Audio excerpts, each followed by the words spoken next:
So student, today we are going to solve exercise 7.3, question number 1. The question is triangle ABC and DBC are two isosceles triangle. क्या है? Triangle ABC और DBC क्या है? दो ISOCELL triangle है. ISOCELL triangle क्या होता है? जिनकी दो साइड्स इक्वल हो वही क्या होते हैं? आइसोसेल ट्रायंगल होते हैं. And vertices A and D are on the same side BC पर दोनों है. इसका मतलब जो इक्वल साइड्स है वो AB और AC है और DB और DC है. बिकॉज दोनों क्या है? BC पर सिचुएटेड है. दोनों में कॉमन बेस BC है. हमें क्या प्रूव करना है? If AD extend to BC, AD को BC तक एक्सटेंड किया गया है जो P पे आकर इंटरसेक्ट करता है. हमें प्रूव करना है ट्रायंगल ABD कॉन्ग्रुएंट है ट्रायंगल ACD के, ABP congruent triangle ACP. AD bisect angle A as well as angle D. मतलब AP क्या है? एंगल A और एंगल D को आधे आधे में बांटता है. बाइसेक्ट मतलब आधे आधे में बांटता है. AP is the perpendicular bisector of BC. कुल मिला के यहाँ कितने क्वेश्चंस है? 4 क्वेश्चंस है. तो सबसे पहले हम क्या करेंगे? गिवन में लिख लेंगे. ये प्रूव ही है, ये क्वेश्चन से मैंने लिया है. गिवन क्या है? Triangle ABC and DBC are two isosceles triangle and BC is the same base. Okay, common base भी कह सकते हैं. अब हम आते हैं ABC. Since ABC is an isosceles triangle, इसलिए AB इक्वल क्या होगा? AC होगा. और DBC is an isosceles triangle, तो DB इक्वल क्या होगा? DC होगा. क्लियर? आगे आते हैं. हमें पहला प्रूफ क्या करना है? ABD कॉन्ग्रुएंट है ACD के. तो पहली चीज क्या है? ABD और ACD में हमें 3 प्रूफ चाहिए. कॉन्ग्रुएंट प्रूफ करने के लिए कितने प्रूफ चाहिए? 3 प्रूफ चाहिए. तो पहली चीज क्या है कि AB इक्वल AC, जो यहां से हमने लिया गिवन है. DB इक्वल क्या है बेटा? DC है. और तीसरा पॉइंट क्या है कि जो AD है ना, ये AD दोनों ट्रायंगल में क्या है? कॉमन है.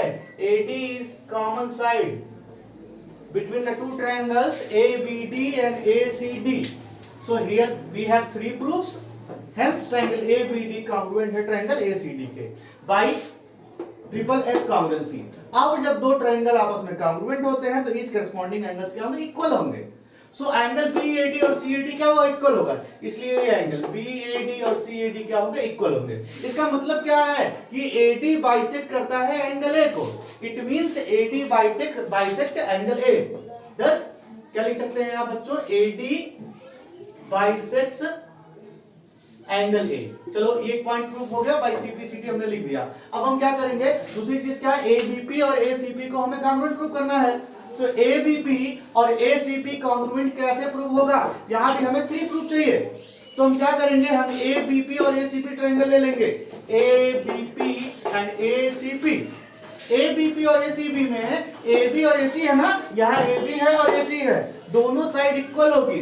दूसरी चीज क्या है?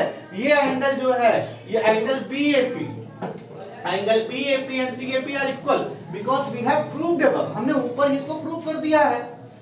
और क्या है? AP जो साइड है यहां से लेके यहां तक, ये दोनों ट्रायंगल्स में बिटवीन क्या है? कॉमन है.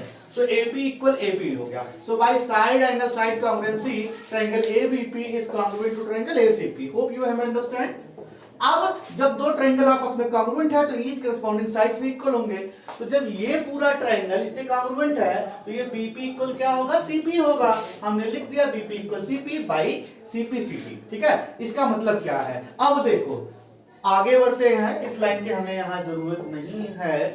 ठीक है? तो यहां हम इसको लिखते रहेंगे, इसको छोड़ देते हैं. आगे देखिए in triangle BDP and CDP. In triangle BDP and CDP, ये दूसरा हमें प्रूव करना ना. BDP और CDP ये हमें प्रूव नहीं करना. हमें प्रूव नहीं करना है दोनों को ट्रायंगल को कॉन्ग्रुएंट. हम सिर्फ इसलिए कर रहे हैं क्योंकि हमें ये बताना है कि AP जो है एंगल A को बाइसेक्ट करता है तो एंगल D को भी बाइसेक्ट करता है. तो इसके लिए हम ये पूरा ट्रायंगल और ये पूरा ट्रायंगल ले लेंगे और कॉन्ग्रुएंट प्रूव करेंगे. तो ट्रायंगल BDP और CDP हमने ले लिया. पहली चीज क्या है? BD equal CD because BDC is an isosceles triangle. तो ये इसके इक्वल होगा. जब ये आइसोसेल ट्रायंगल तो ये साइड इसके इक्वल हो जाएगी. ठीक है? इसके बाद क्या होगा? DP यहाँ दोनों साइड्स में क्या है बच्चों? कॉमन है. हमने लिख दिया. फिर अभी हमने प्रूफ अबव क्या प्रूफ किया है? BP equal CP proved above. ठीक है? अब इस तरीके से क्या हो गया? ये दोनों ट्रायंगल आपस में कॉन्ग्रुएंट हो गए.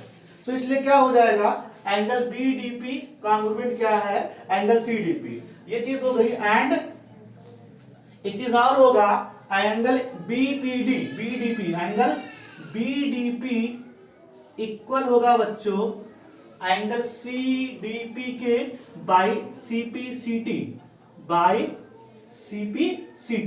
सो हमें इससे क्या क्लियर हो गया कि एपी जो है बाइसेक्ट करेगा angle A as well as angle D, because यहां ये दोनों एंगल बराबर है और यहां ये दोनों एंगल बराबर है, ये इसके बराबर है, इसके बराबर। इसका मतलब ये जो एपी लाइन है ये एंगल ए और एंगल डी दोनों को आधे आधे में डिवाइड करती है, मतलब बाइसेक्ट करती है। इतना समझ में आया बच्चों? फिर इसके बाद क्या करेंगे, अब हमें प्रूव करना है ये 90 डिग्री है परपेंडिकुलर बाइसेक्टर, बाइसेक्टर तो प्रूव हो गया, अब परपेंडिकुलर बाइसेक्टर प्रूव करना है। तो इसके लिए बच्चों क्या करेंगे, DPB इक्वल DPC होगा, बिकॉज दोनों ट्रायंगल आपस में क्या है, कॉन्वेंट है। तो DPB इक्वल DPC हो गया, बट DPB और DCP को जोड़ेंगे तो ये क्या होगा, 180 डिग्री मिलेगा। DPB और DPC को जोड़ेंगे 180 मिलेगा, और हम DPC के जहां पे DPB लिख सकते हैं बिकॉज दोनों एंगल इक्वल है। तो angle DPB plus DPB, 2 angle DPB equal 180 होगा, डिवाइड करेंगे 90 आएगा, हेंस AP क्या होगा, परपेंडिकुलर भी है और परपेंडिकुलर बाइसेक्टर भी है। तो क्या लिखेंगे, hence AP is the perpendicular bisector of BC, AP is the perpendicular bisector of BC. Hope you have understand. If you have any doubt, any question, you can ask. Okay? Thank you.